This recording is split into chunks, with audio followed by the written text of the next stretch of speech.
বৃন্দাবনের বুকে এই সোনার তালগাছটি কি দেখেছেন?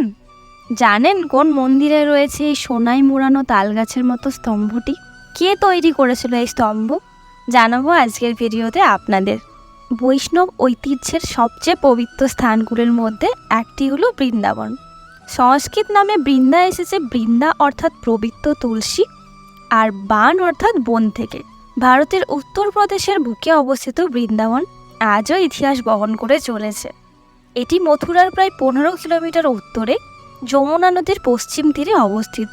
বলার অপেক্ষা রাখে না, বৃন্দাবন হিন্দু ধর্মের বৈষ্ণব ঐতিহ্যের জন্য একটি পবিত্র স্থান। বিশ্বাস করা হয় ভগবান কৃষ্ণ তার শৈশবের বেশ কিছু সময় এই শহরেই কাটিয়েছেন।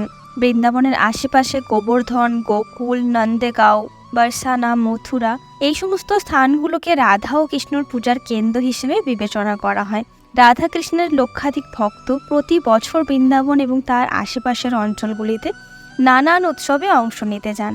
আর এই বৃন্দাবনের বুকেই রয়েছে এই রঙ্গনাথ মন্দির। এই মন্দিরের ভেতরে প্রবেশ করলেই সবার আগে নজর কাড়ে একটি তাল গাছ। তবে এই গাছ আর 5টা গাছের মতো নয়, বরং পুরোটাই সোনার তৈরি। এমনকি সোনার পরিমাণ শুনলে আজও চমকে ওঠেন ভক্তরা।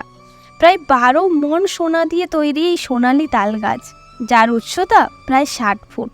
এই মন্দিরের প্রতিষ্ঠার ইতিহাস নিয়ে আজও উপচে পড়ে বিতর্ক, জোরালো হয় মতান্তর।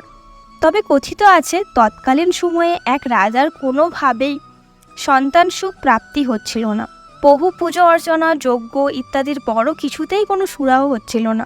আর তখন তিনি গোকুলে নিজের মনস্কামনা জানিয়ে মানত করেন এবং পরবর্তীকালে তার সন্তান প্রাপ্তি হয়। এবং রাজা নিজের দেওয়া কথা রাখতে স্থাপন করেন এই রঙ্গনাথ মন্দির। এবং এই পরবর্তীতে এই মন্দিরের ভিতর প্রতিষ্ঠিত হয় সোনার তাল গাছ। অনেকে আবার এটিকে সোনার স্তম্ভও বলে থাকেন। আর সেই থেকে এই মন্দিরকে সোনালী স্তম্ভের মন্দিরও বলা হয়ে থাকে।